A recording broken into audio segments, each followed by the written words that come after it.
DNA, our spiritual DNA. Something in our soul tells us we want to make a connection with our maker, our ultimate maker, the one who made our mother, who made our father, our grandfather, going right back to the first man and woman. We want to make a connection with that power, that being, that force, that one God. When we make a connection with that, we want to understand, what does he want from me? Why did he create me? So that's it. So you want to go back to your maker and say, you created me, you are my master, you own me, you give me this. What do you want me to do with the things you have given me? To follow the Quran. Right. And this is where God will say to you, I sent you a book of guidance, which is the last Quran, the last testimony, Al-Quran, and I sent you a messenger. And that messenger is the last prophet, Muhammad, peace be upon him. And he demonstrated practically what the Quran is, and he also demonstrated what God will is. So what God wants from those who recognize him. Yeah. So part of recognizing God is to recognize he is our owner, he's our master, and that we serve him in truth, in righteousness, in goodness, and we will bring out the best of ourselves when we are in contact with him. So he is all powerful, and when we are plugged in, you know, like you have a television or something electric, right? It's great, but when it's not plugged in, it's almost useless. So when you're plugged into that electricity, you plug into that power, you make connection with that power, then you start performing within your capacity. Then you start performing within your ability. Then you start seeing things that you never seen before. Yeah. So a lot of mankind is astray and in self-destruction because they are not plugged in to the source of ultimate power, which is God. So when you are plugged in and you are connected, you have knowledge and you know him and you know who he is not. Yeah. Not only know him, but you know who he is not. So for example, you will agree with me, God cannot be a man. I think it's like an energy or... Now, you and I forget. God doesn't forget. All right? And all the things that we need from birth, when we were coming out of our mother, we needed help. Yeah. When we come out of our mother, we need somebody to wash us, to feed us, and to clean us when we do things that we need cleaning. Right. When we die, we need somebody to wash us when we die, and to bury us properly, and to wrap us. So because we are so in need, we are so dependent on so many different factors, man could never be God. Absolutely. Man could never be God. But there are some ideologies, like many Christians today, not all, but many Christians today, who would suggest that man is God, God is man. Yeah. We don't believe man is God. Right, so that's what. So we have to know who God is not. And God is not begotten. By begotten, I mean literally, that God interacts with another gender, two opposite gender, come together to produce. Yeah. That's not God. That's human. And that's a humanization in order to interpret God. So that's human concepts attributed to God. So that's humanization. That's not God. Yeah. So what I'm trying to say to you, brother, is this, is that when we study the scriptures and when we study from the fountains of knowledge of the prophets, we will learn who God is, who God is not. When we look at the creation and when we examine ourselves, we will see the power and the might of God. Yes. And the power, might of God will make us submit to his power. Now, the nature of power is when something with a lesser power come in contact with a greater power, the lesser power submits to the greater power. So if you know how to fly a plane, and I come on board not knowing how to fly a plane, the respect and the honor will go to you. If I'm a mechanic, knows all the engineering of mechanics, and you don't know, then the power goes to me. So the question is, when one comes in contact with power, inevitably we would submit to power. And when we submit to power, we see God clearer. We see his power clearer, we see his signs, we see his message, we learn of his wisdom. But we cannot make that connection with God. We cannot understand his wisdom fully. We cannot really until we make a kind of submission to God. We submit to him and we acknowledge his superiority over us.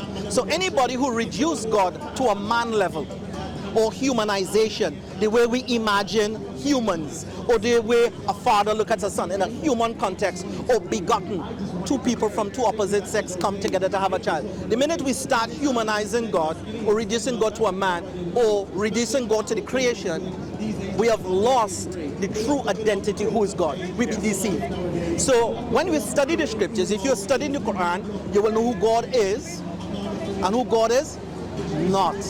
Good. And then when you understand who God is and who God is not, then you will know that he sent books and prophets to guide us. And in those books and guidance, it will teach us about his overall plan for his creation. And it will also teach us our accountability to God when we die. And his promise upon us to give us everlasting life, pleasure, and everything our heart could ever desire. Does that make any sense? Absolutely, man. Absolutely. I agree with you. And it's like sometimes it's a tough journey. It is. Yeah. Because like coming from a completely different background, completely different beliefs, like it's. Yeah, it is a tough journey. But how do you say something? Because we are living in a world that is designed away from the ways of God. Yeah, yeah. So when we interact with the world, our jobs, our this, all we interact with is materialism. Yeah, exactly. Right. And very little spirituality. And no time to think. No time to think. And the messages that are fed to us is all distraction from the consciousness of the conversations we have. So hence the reason why it's almost like living in two different worlds. You live in one world is summer and the other one is winter. So the consciousness of God and the purpose of life, it's a struggle because the life we live in is godless. So long time ago, the politics and the powers that be used to work very closely with politicians and the state. So there was state and religion working together. That has changed, and nation states has become secular, meaning they take the sacredness out of governance, and they say God is no part of this. This governance is a human thing, right?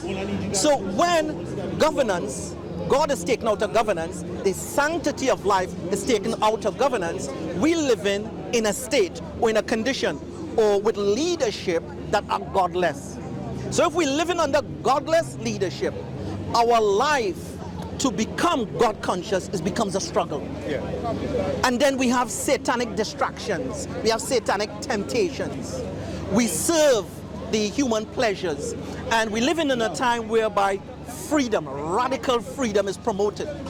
Freedom to do this and freedom to do that, and freedom from God and freedom from morality and freedom from principles and freedom from discipline. All freedom. Religion is not about freedom. Religion is about discipline.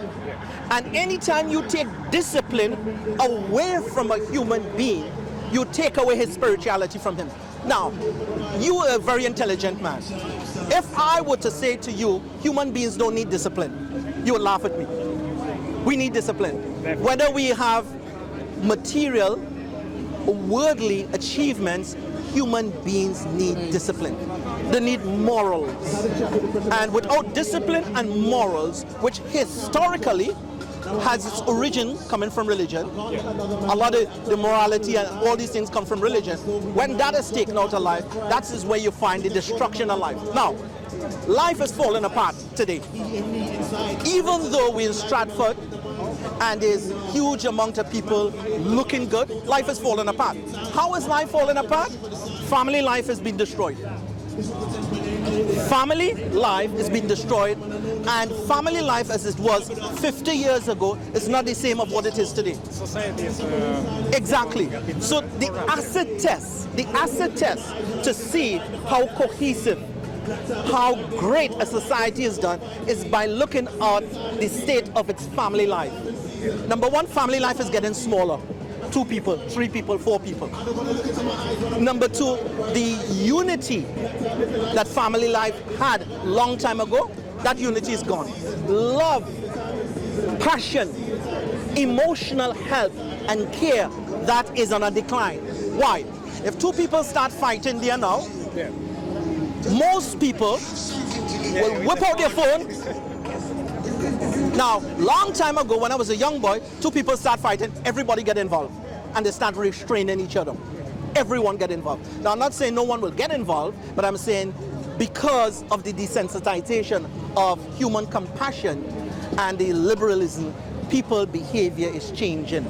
And hence the reason, if we go back to the manual, we go back to the creator who designed, who has the blueprint for success. If we go back to that, our lives will be more successful. And we are not living for this world. There's a hereafter. So you look at Hitler. Hitler did all what he did, and he died. Do you think that's fair, that's just?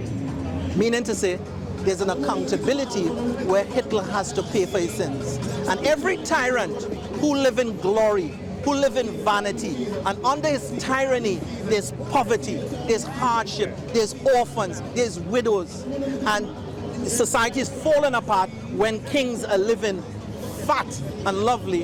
When they die, they will be accountable. I would be accountable, you would be accountable, my friend. Hence the reason why God informs us through his divine books of Revelation and through his prophets that there is life after death. Do you work as an imam? Used to, yeah. I was wondering, like, do they offer like any courses, like in mosques? Like I told you, like I've been there twice, so like I was just wondering, like to learn more, like maybe go once a week, listen, what's like. Absolutely. Listen, 2 things I'm going to say to you, brother. I'm going to say 2 things to you. Number 1, I'm not from London, so anytime you want a continued relationship with these brothers here in London, they'll give you that to provide you with information. Number 2, from now on, you should consider going into a contract with your Lord, acknowledge him, you created me, and you created everything. And I want to build a closer relationship with you through your books, through your prophets, and reflecting on your creation. That's how you're going to build a relationship with God. Now, when you build that relationship with God, you build that relationship with God so that you become in contact with his power, his energy, and when you serve him, he will reveal things to you that I cannot reveal. Now, when you get into that contract with God, that agreement with God, and that road with God, that's what you call a shahada, or it's called a covenant. It's between you and God. When you enter that covenant with God, God will guide you towards him.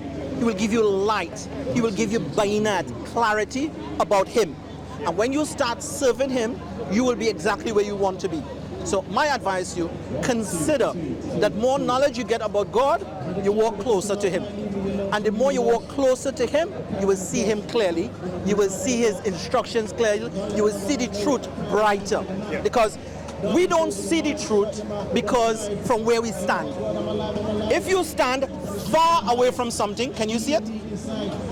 So the view of something far and the view of something close is different. So the closer we get to God, it's clearer we know him. The further away we get from God by the life choices we make, then it's more difficult. So if I live a life far away from God, I'm living in darkness. I'm standing in darkness. And if you're in darkness, you can't see the light. We can't see the light. So the question is, in order for us to see God, we have to make a movement. We have to go closer to him. How does one get close to God? Through knowledge, through sacrifice. So someone will say, I'm trying to connect with God, but being pissed, being intoxicated, being drunk ain't gonna help me. Right. Now, to be unjust is not gonna help me. To be insincere and to lie and deceive is not going to help me. Infatti I'm living a life Exactly. which is avoiding, So when we make choices in life that are pure, that are clean, we get closer to God. And when we get closer to God, you will see things that I cannot explain to you. But when you get close to God, you get close to God for one purpose. Number one, to enter into a contract with Him, to enter into a covenant with God. And that covenant means to say that you acknowledge who He is, you know who He is not, and you, by nature, will submit to power. As I said before, the nature of power. When a lesser power come in contact with a greater power, the lesser power have to submit. And it's a principle everywhere. A student will submit to the teacher.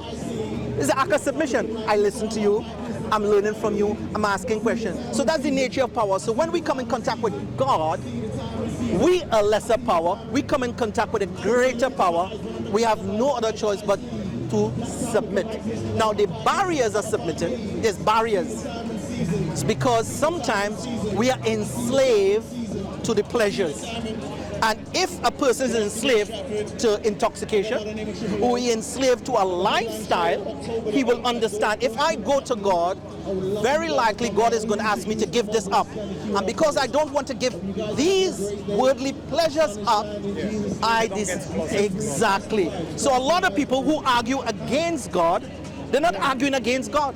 What they're arguing is in defense of their right and freedom to do as they like. It's because they don't want to give up the pleasures that God don't want them to engage in. So we engage in adultery and fornication, irresponsibility, drunkenness. We engage in a huge amount of behavior that is ungodly. And we are denying God His supreme authority and rights because we want the sole right, the power to do as we like. And then we live in a society that is radically about liberalism. Freedom, moral freedom. Freedom to do this. A child could take the parents to court. A woman could do this and men could do this. Total freedom, chaotic. So my thing to you is, beloved brother, you are an inspiration to me. You remind me of myself a lot on my journey. And I'm simply saying to you, when you come in contact with power, the natural thing to do is submit. And when a person have difficulty in submitting to power, it's only because they are in prison and Satan have them at ransom because of the pleasures in which they serve. They become enslaved to pleasure. And when you become a slave to the pleasure, that becomes your master. So you don't want to give this master up in order to serve that master. Because the true master will tell you, you cannot do what you want. Your parents will tell you, when it's 7 o'clock, time for bed. When it's time to eat, you shall wash your hands. When it's time to go to school, you get ready. Exactly. Now, so we for our own good don't want to obey God because we want that God within ourselves to do whatever we want. And that's the reason why a lot of people cannot access the truth. They do not make a connection with the truth because they are serving a God of their carnal desires and they don't want to give this God up in order to serve the true God. I agree 100%. And I already give up to all of these pleasures. I don't drink, I don't smoke, I don't gamble, I don't do any around. I'm trying to follow God's path. And on the other side, to learn because I don't know anything. I just know a little bit. Right, that's good. But the thing is, would you consider your contract or your covenant with God, or making a contract? I am considering, for this reason I'm preparing, because I want to know everything. Right, that's fine. Now there are some brothers here. Fully prepared. I don't want to do it without knowing. What is your name? Saf. Saf. You can never be fully prepared. Take it from me. I'm a revert as well. I accepted Islam, and I was similarly where you are today. Which one was your background? Christianity. Okay. So I'm where you are today. I was neither Christian. I was without a religion. Right. So you come from a good place, and what I'm trying to say, you could never be fully prepared. Yeah. The only way is like somebody coming and saying, you see, in training, when you're training to do something, training for a marathon, you're preparing, you're in the marathon. Yeah. Right. So if you want to be on the part of God, to take a covenant with God, you don't need training. Yeah. You already have the training. All you need is the will to say to God, yes, Master, I acknowledge you. Yes, I will not deny you. Yes, I'm prepared to serve you. Yes, I've acknowledged that you send guidance to me, discipline to me, love to me. So all you need to say to God is yes. If you say yes to God, yes to truth, yes to discipline, yes to prophethood, recognizing God's messenger, his divine messengers, then you are in a covenant with God. You're in a covenant with God. And if you're in a covenant with God and you were to die in an hour from now, honestly, with sincerity, God promised us that he will give you everlasting life, paradise, and pleasures that is unimaginable. The peak and pinnacle of pleasures is what God promised us. Why? Do you know why? Our parents were born in paradise. So in our DNA, our spiritual DNA, we have a yearning for paradise. So sometimes we want the paradise in this world, but God is saying to us, you serve me, I will give you that paradise in which you came from. So our spiritual DNA is that our forefathers, Adam and Eve, were born in paradise. So our DNA recognized paradise, and we want a paradise, and God said, I will give you that paradise, but submit, obey, follow the contract that I have with me. Go into a contract with God, which is called a shahada, which is called a covenant between you and God. And when you come into that contract, you will submit, pray, serve him, and all of the benefits goes to you. Nothing you do to God will benefit God. Everything you do will benefit you. So if your parents said to you, before we go on that journey, go and use the bathroom, have a wee.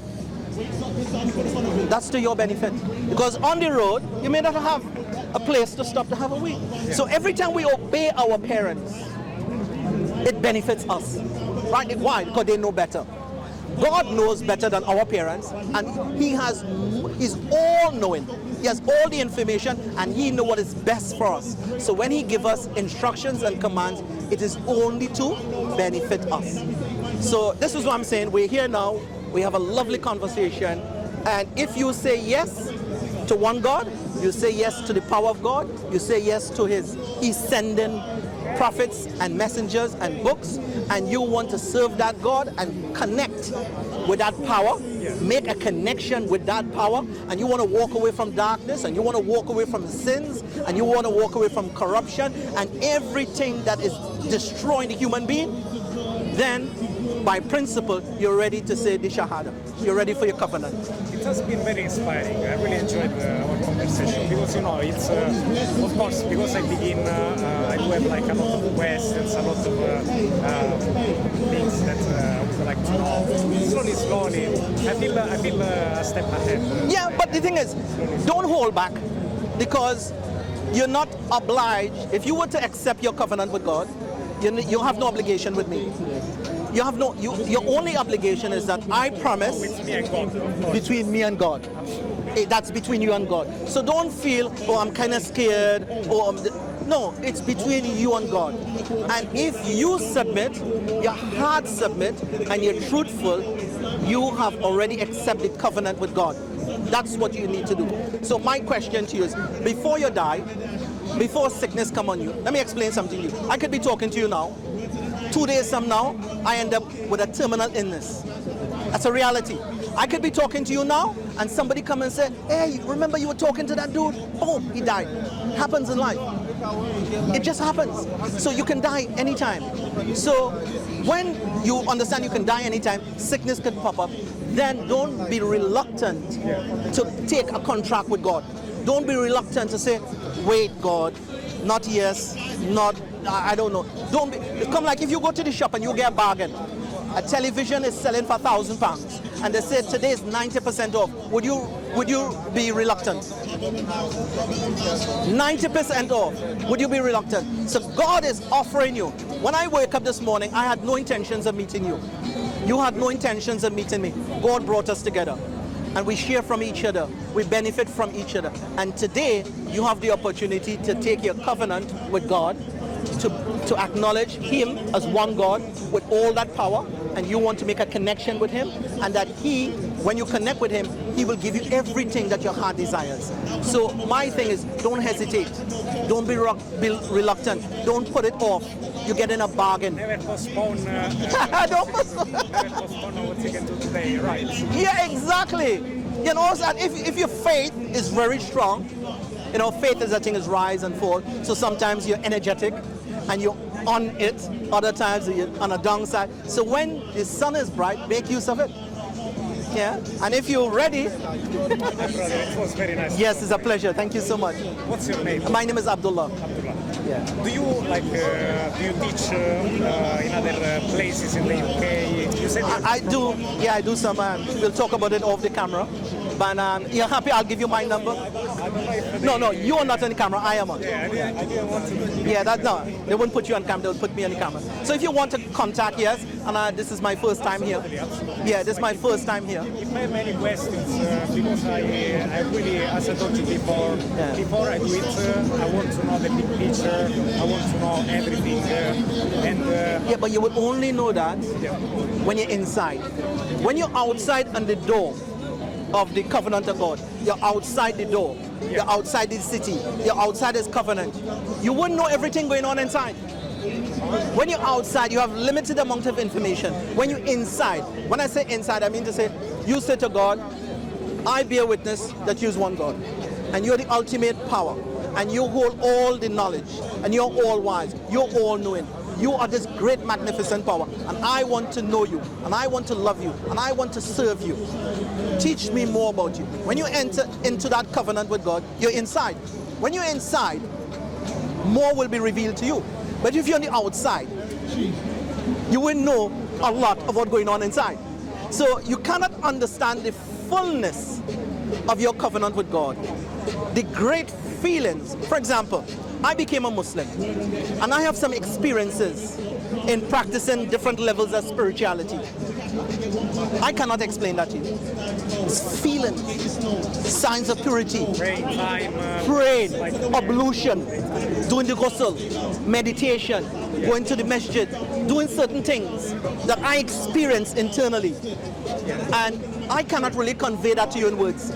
So what I'm trying to say, when you come inside, through your covenant with God, through your acknowledging Him officially, you will see more, you will get more. You know what, I did pray, even though if I'm not still officially Muslim, like I did pray, and I bought like the mat and everything.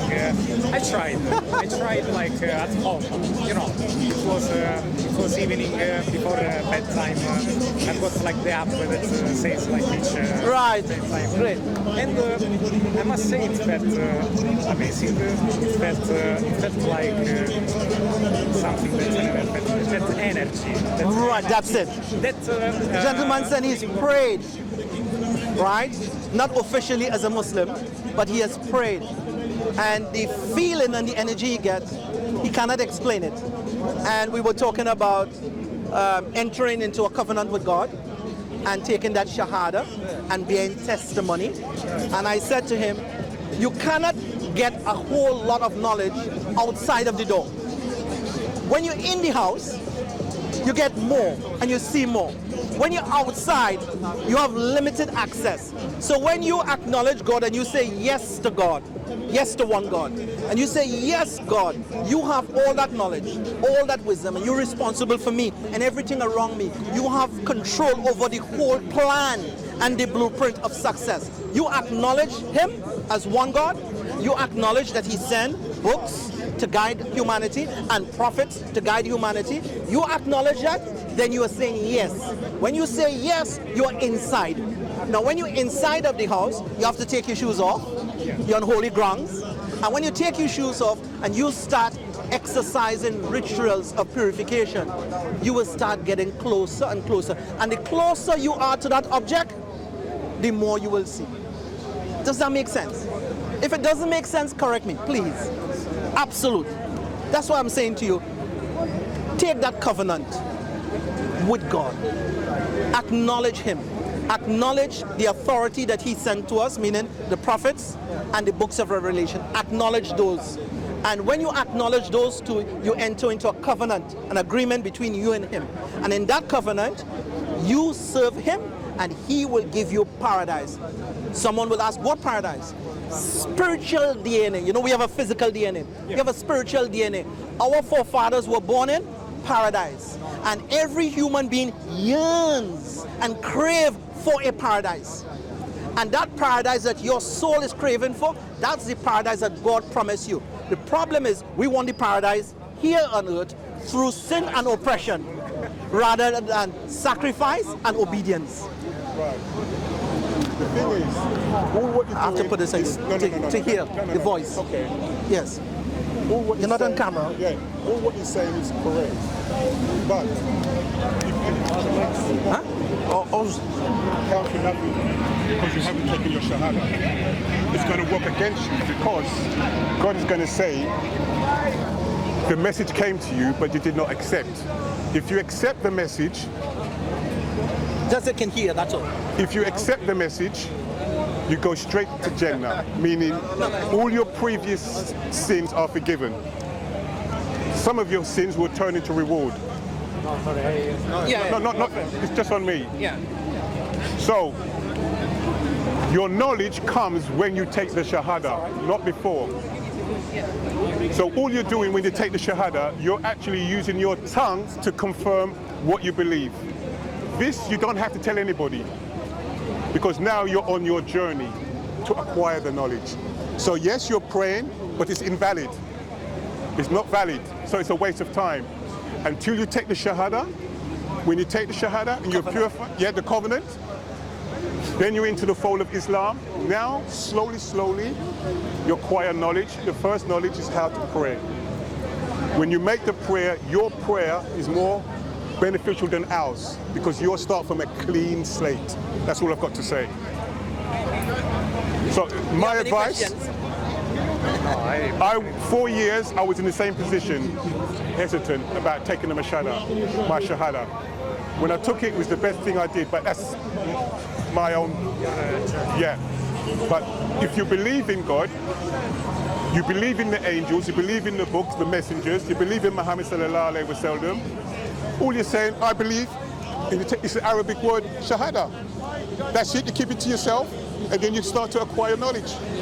So I'll leave with the brother, but my advice to you, I would take the shahada. It's false. No, we cannot force because all we do is convey the message. It's up to Allah to see your heart, because you might need time to reflect, which is fair enough. We're not saying, no, take it, no, because that is forcing.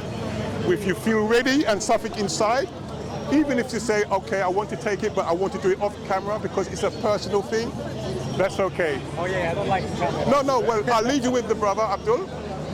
Yes? Thank you. Well, thanks a lot for your time. And if you have any questions, we're here.